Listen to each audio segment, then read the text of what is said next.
ओम नमः शिवाय। सभी व्यूअर्स को धन्यवाद करते हुए और नवंबर 2023 कैसे जाने वाला है प्रत्येक राशि वालों के लिए मैं संक्षेप में बताने की कोशिश करती हूँ, क्योंकि बहुत सारे जो ग्रह के परिवर्तन होते हैं वो आपके लिए थोड़ा सा बताना ज़रूरी हो जाते हैं।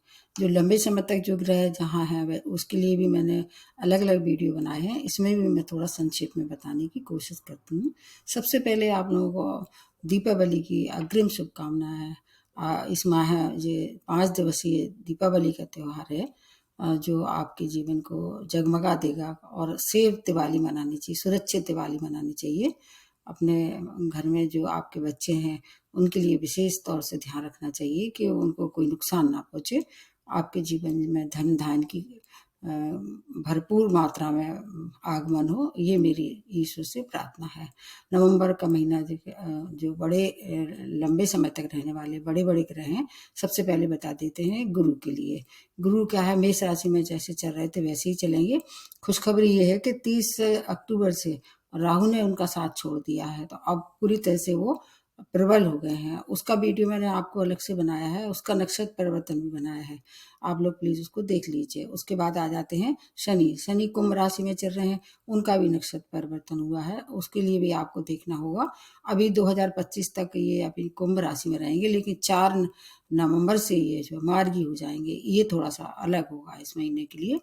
अब आ जाते हैं राहु केतु। राहु केतु जैसे मैंने बताया कि 30 अक्टूबर से राहु ने मीन राशि में प्रवेश कर लिया है और केतु जो है वो कन्या राशि में जा चुके हैं अगले 18 महीने तक। ये परिवर्तन बहुत महत्वपूर्ण है, क्योंकि लंबे समय तक रहते हैं और ये इसलिए ज़्यादा आवश्यक है बताना, क्योंकि राहु क्या है, थोड़े से ऐसे ग्रह हैं जो कि हर काम में डिले कराते हैं, अड़चने डालते हैं, भ्रमित करते हैं, और केतु जो क्विक रिजल्ट देते हैं। इसलिए इसके लिए अलग से वीडियो आपको देखना चाहिए, उसमें विस्तार से नहीं बताने वाली। इसके अलावा सूर्य के लिए बता देते हैं। सूर्य अभी 17 नवंबर तक रहेंगे तुला, जो कि उनकी नीच राशि है उसमें रहने वाले हैं, और फिर उसके बाद वृश्चिक राशि जो उनकी मित्र की राशि है उसमें प्रवेश कर जाएंगे। मंगल के लिए बता देते हैं। मंगल अभी चल रहे हैं तुला राशि में। जैसे आपको पता ही होगा कि तुला राशि में बहुत सारे ग्रह एकत्रित हो चुके थे। 18 नवंबर से ये अपनी ही राशि वृश्चिक राशि में प्रवेश करने वाले हैं। इस तरह से सूर्य और मंगल का बहुत एक अच्छी युति बनेगी, वो सबके लिए लाभदायक रहने वाली है। अब निर्भर ये करता है आपकी नेटर चार्ट में किस भाव में बनती है। बुध के लिए बता देते हैं। 8 नवंबर से ये भी वृश्चिक राशि में आ जाएंगे। तो इस पिछले महीने में तुला राशि में बहुत ज़्यादा जमावड़ा था, इस महीने जो है वो वृश्चिक राशि में बहुत सारे ग्रहों की युति बन रही है। शुक्र के लिए बता देते हैं। शुक्र 3 नवंबर से ही अपनी राशि बदल के और पूरे माह मतलब लगभग 30 नवंबर तक, 3 से लेकर 30 नवंबर तक नीच राशि में रहने वाले हैं। इसके प्रभाव में थोड़ी सी शुभता में कमी आएगी, क्योंकि नीच राशि में कोई भी ग्रह होता है वो थोड़ा सा कमजोर हो जाता है। आपको बताने की ज़रूरत नहीं है, फिर भी बता देती हूँ, क्योंकि सूर्य ग्रहण और चंद्र ग्रहण 2 ग्रहण जो पड़ चुके हैं, तो इसका प्रभाव भी लगभग 1 महीने तक, अगले 1 महीने तक प्रभावित रहेगा। वो उसके वीडियो आप देख लीजिए, कौन सी राशि को कितना फल और कितना वहाँ। कुछ राशियों के लिए अच्छा भी है, ऐसा नहीं है कि ग्रहण हमेशा सबको खराब परिणाम देते हैं। कुछ के लिए शुभता है, कुछ को थोड़ी सी सावधानी बनी, उसके वीडियो अलग अलग देखना होंगे।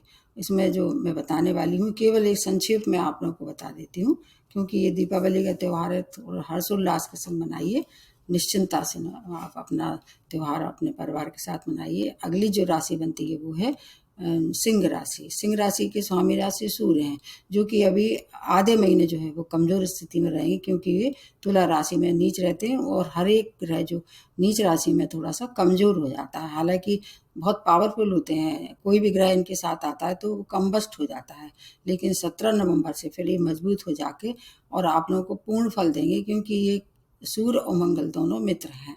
मंगल की राशि में आके चौथे भाव को प्रभावित करेंगे, मतलब सूर्य मंगल की जो युति है वो आपके 4th भाव में बनेगी। भूमि वाहन के सुखों में वृद्धि, माता का अगर स्वास्थ्य खराब था उसमें अच्छे कुछ मतलब कहना चाहिए पॉजिटिविटी दिखाई देने वाली है 4th भाव को लेके। एक तो आपके लिए कारक भी हैं ये मंगल, और सूर्य के लिए तो ऐसा मानते ही है कि ये तो बहुत पावरफुल है, लेकिन मंगल थोड़े से ऐसी स्थिति में कम्बस्ट होते दिखाई दे रहे हैं। गुरु आपके भाग्य स्थान में, जो कि आपके लिए कारक माने जाते हैं। 30 अक्टूबर के बाद से भाग्य का पूर्ण साथ आपके साथ रहने वाला है। उससे क्या होगा, आपकी कैरियर में और व्यापार में उन्नति होने वाली। जितने भी व्यवधान आ रहे थे, आपको कोई परेशानी थी, वो परेशानी अब दूर होने वाली है। धन का आगमन होता दिखाई दे रहा है। इसके साथ साथ आपकी जो मेहनत जो अब रंग लाने वाली है। परिवार में आपको स्वयं को थोड़ा सा एडजस्टमेंट करके चलना चाहिए, क्योंकि चौथा भाव मानसिक क्लेश का भी है। तो अगर क्रोध करेंगे परिवार के लोगों पे, या कोई भी ऐसी बात कहेंगी जिससे घर में कलेश बढ़े, तो उस पर नियंत्रण रखना चाहिए। अन्यथा परिवार में थोड़ा सा मतभेद हो सकते हैं, उससे मानसिक क्लेश हो सकता है। इसके साथ साथ मध्यम आय के बाद समय अत्यंत अनुकूल रहने वाला है। जो भी काम करना है नए सिरे से, चाहे कैरियर का हो, चाहे भूमि वाहन का हो, या घर में कोई मांगलिक कार्य है, वो मध्यम आय के बाद करेंगे तो ज़्यादा अच्छे उसमें चांसेस हैं सफलता मिलने की। अगर आप संतान की तरफ से कोई परेशानी थी, वो दूर होगी मध्यम आय के बाद। शुभ समाचारों से आपका जो मन प्रफुल्लित हो जाएगा। अच्छे से दिवाली मनाएंगे, लेकिन दिवाली के पहले थोड़ा सा सावधान रहनी चाहिए। शेयर मार्केट के लिए समय अच्छा है। शत्रुओं से अगर कोई परेशानी थी, वो भी दूर होगी। कोर्ट केस में अगर इन्वॉल्वमेंट था, तो कोशिश करिए कि वो 17 तारीख के बाद निर्णय हो, फिर आपके लिए अच्छी सफलता के चांसेस बनने वाले हैं। और अगर आप विवाहित थे, विवाह के इच्छुक थे, तो विवाह भी इस समय परिणित हो सकता है। विवाह के लिए समय अच्छा है। वैवाहिक संबंध थोड़ा सा आपको जरूर संभाल के रखना चाहिए, क्योंकि जो सिंह राशि है, उसके अपोजिट शनि बैठे हुए हैं वह देखा जाए, इसलिए वहाँ थोड़ा सा आपको विचार के मतभेदता के कारण परेशानी हो सकती है। प्रॉपर्टी में अगर कहीं आप उसका काम करते हैं, जैसे कोई प्रॉपर्टी डीलर हैं, या मान लीजिए बिल्डिंग मटेरियल का काम करते हैं, उससे बहुत सारा धन कमा सकते हैं। आपको सूर्य को आद देना चाहिए और गुरु को प्रबल करना चाहिए। अगर कोई परेशानी है, तो आपके लिए समय जो है नवंबर का बहुत अच्छा रहने वाला है। अब नेक्स्ट जो बनती है वो है कन्या राशि। स्वामी राशि बुध है।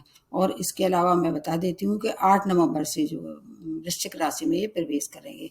इसके पहले का परिवर्तन ये ज़्यादा अच्छा था, क्योंकि शुक्र के मित्र थे, लेकिन मंगल के ये मित्र नहीं है, इसलिए थोड़ा सा परेशानी हो सकती है। लेकिन आपके लिए शनि जो है वो बहुत रक्षा कवच का कार्य करते हैं। कन्या और तुला राशि, वृष और तुला राशि के लिए हमेशा शनि कारक रहेंगे।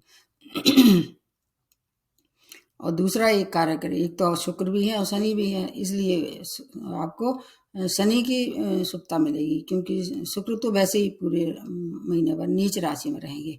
इसलिए थोड़ा सा आपको ध्यान किस तरफ से रखना पड़ेगा। आपको रोग शत्रु की तरफ से थोड़ी समस्याओं का सामना करना पड़ सकता है। राहु केतु के कारण आपके वैवाहिक संबंध खराब हो सकते हैं। और क्योंकि इस समय कन्या राशि में केतु है, इसलिए उसका प्रभाव आपको, उससे थोड़ा सा आपको अलर्ट रहना चाहिए। लेकिन विवाह के इच्छुक लोगों का अगर आप कोशिश करेंगे तो विवाह भी हो सकता है। वैवाहिक संबंध में खराबी है, लेकिन विवाह में कोई अड़चन नहीं आएगी। संतान और शिक्षा के लिए समय बहुत अच्छा रहने वाला है।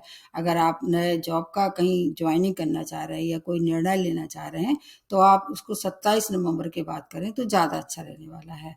अगर कोई चेंज होगा उस दौरान, तो आपको पॉजिटिव ज़्यादा होगा। उसके पहले थोड़ा सा अगर कोशिश करें, टाल दें। आप नए अवसर आपके साथ जुड़े हुए हैं, उसके वजह से आपको धनागमन होगा। मान प्रतिष्ठा में वृद्धि भी होती दिखाई दे रही है। कार्य में सफलता, आय के नए नए साधन बनने वाले हैं। औसत से ज्यादा आय आपकी होगी। मातृ पक्ष और ससुराल पक्ष से संबंध बेहतर होने वाले हैं। प्रेम में आप भ्रम न आने दें। सुख सुविधाओं में आपको पूर्णतः जैसा आप सुख मिल रहा था वैसे ही मिलने वाला है।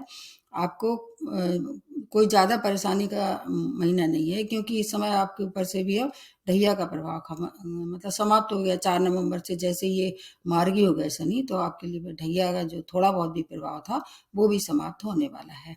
फिर भी कोई परेशानी है तो गाय को हरा चारा खिलाएं, गणेश जी की उपासना करें, शनि को जाके वहाँ शनि मंदिर जाके उनसे अपनी जो भी आपकी व्यथा है उनसे कहें, आपकी निश्चित रूप से प्रार्थना स्वीकार होगी। उसके बाद आ जाते हैं तुला राशि। स्वामी राशि शुक्र हैं, जो कि पूरे माया मतलब 3 नवंबर से ही ये हो गए हैं नीच राशि में। मतलब कन्या राशि में इनकी नीच राशि है, इसलिए थोड़ी सी आपकी शुभता कमी रहने वाली है इस माह आपको। लेकिन फिर भी कुछ चीज़ों के लिए अच्छे हैं, जैसे शनि आपके 5th भाव में मार्गी हो रहे हैं, आपके लिए ये कारक हैं। और ऐसे कहते हैं कि तुला राशि वालों को शनि वरदान की तरह काम करते हैं। तो 5th भाव से संबंधित जो भी परेशानी थी, जैसे शिक्षा है, संतान है, शेयर मार्केट है, प्रेम है और आपके पूर्व में किए गए प्रयास हैं, उन सब के लिए ये समय बहुत अच्छा है। आपको बुध की भी शुभता मिलेगी, क्योंकि बुध भी शुक्र के मित्र हैं। आपको 17 नवंबर के बाद अगर कोई परेशानी थी शत्रुओं की तरफ से, तो शत्रु शांत हो जाएंगे। और अगर कोई बिजनेस में, व्यापार में विस्तार कर किया था, अब तक समझ नहीं पा रहे थे, निर्णय की स्थिति में थे, अब निर्णय करके आप उससे बहुत सारा धन कमा सकते हैं। लेकिन आपके लिए एक और बात है कि आय और व्यय दोनों बैलेंस बना के चलना चाहिए, क्योंकि व्यय की अधिकता इस महीने दिखाई दे रही है। लेकिन विदेशों से जुड़ के कोई कार्य कर रहे थे, मान लीजिए वीजा था, पीआर थी, या वहाँ का कोई काम रुका हुआ था, उसके लिए ये प्रगति भरा समय है। अगर कोई कंपटीशन फेस कर रहे थे तो उसमें सफलता मिल सकती है और पूर्व में किए गए प्रयास सफल मिलने वाले हैं। आपको 16 नवंबर के बाद आपकी स्थिति ज़्यादा अच्छी रहने वाली है। अगर आप ये मान के चलिए कि शुक्र उतना फेवर नहीं करेंगे, लेकिन अगर जैसे ही सूर्य की स्थिति में परिवर्तन होगा, आपको बहुत सारे लाभ मिलेंगे। वैवाहिक संबंधों में मधुरता होगी। अगर विवाह योग थे, विवाह के इच्छुक थे, तो बात आगे बढ़ सकती है। सुख साधनों में अच्छा समय कटने वाला है। आपकी मनोरंजक यात्राएं इस समय कर सकती हैं, वो विदेश की यात्राएं हो सकती हैं। कैरियर में उन्नति, अगर आप राजनीति में आपकी रुझान है, तो उसमें आपको हो सकता है कि आप चुनाव जीत जाएं। व्यापार में लाभ, स्वास्थ्य में सुधार, भाग्य का पूर्ण साथ रहने वाला है। फिर भी कोई परेशानी है तो आप अपने मतलब शुक्र को की अशुभता को कम करने के लिए सफेद मिठाई का दान करें मंदिर में शुक्रवार को जाके। कन्या भोज भी कर सकते हैं और शनि को प्रबल करिए ताकि आपका बचाव करते रहें।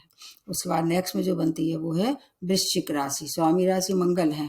मैंने पहले ही बताया कि 18 नवंबर से अपनी ही राशि में प्रवेश करेगी। सूर्य के साथ इनकी युति आपके लग्न में ही बनेगी। तो इससे क्या होगा, आपकी क्रोध की मात्रा बढ़ती दिखाई दे रही है।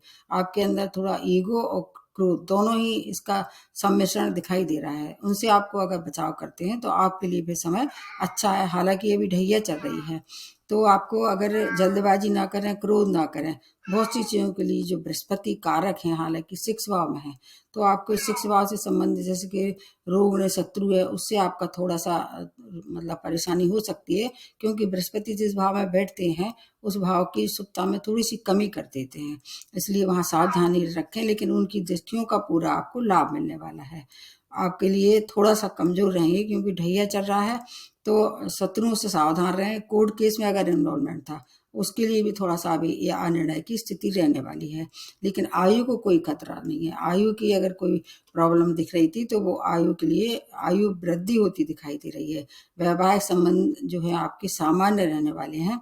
आपको 27 नवंबर के बाद ज़्यादा अच्छी जो समस्याएं हैं उनका हल होने वाला है। कोई महत्वपूर्ण निर्णय लेना है तो सूझबूझ से लें। अपना मतलब अगर आपको स्वयं पे कहीं विश्वास नहीं आ रहा है, या क्रोध है या उग्रता है, किसी से बैल विषय से अपने किसी से सलाह ले लें, फिर आपके लिए कोई परेशानी भरी बात नहीं रहेगी। स्टॉक मार्केट का अगर आप शौक रखते हैं या वहाँ इन्वेस्टमेंट करना चाह रहे थे, तो अभी उसमें विचार विमर्श करें और छोटी पूंजी से उसको शुरू करें, फिर आपको कोई परेशानी नहीं होगी। विवाह की इच्छुक लोगों के लिए प्रेम विवाह इस समय होता दिखाई दे रहा है। थोड़ी संघर्षमय स्थिति रहेगी, वो भी शनि के कारण। मानसिक क्लेश होता रहेगा। फिर भी अगर कोई परेशानी है और आपको सहन नहीं हो रही, तो हनुमान जी की शरण में जाइए। चारों तरफ से अगर आप उनकी सेवा करते हैं, उनकी कृपा के पात्र बनते हैं, तो आपकी रक्षा करने के लिए वो तत्पर रहेंगे। आपके लिए भी समय फिर कोई परेशानी नहीं है। आपको धैर्य रख के जो भी निर्णय लेते हैं पॉजिटिविटी की ओर जाने वाले हैं। तो ये तो मैंने बताया आप लोगों को ये वृश्चिक राशि तक के लिए, और हर एक की रेमेडी में संग आपको बताती जा रही हूँ। एक बार पुनः बता देते हैं, हर एक राशि वालों के लिए उसके स्वामी राशि हैं, वो उनको प्रबल कीजिए। जो ढैया वाले हैं वो आपको शनि का जो छाया दान करते हैं, या जो भी मैंने बताया है उसके लिए, सब ढैया या साढ़े साथी के लिए वो करते रहिए। तो देखिए, आपके लिए नवंबर का महीना दिवालियों की खुशियाँ लेके आ रहा है। एक बार पुनः सबको दीपावली की मेरी ओर से शुभकामनाएं। नमस्ते और धन्यवाद।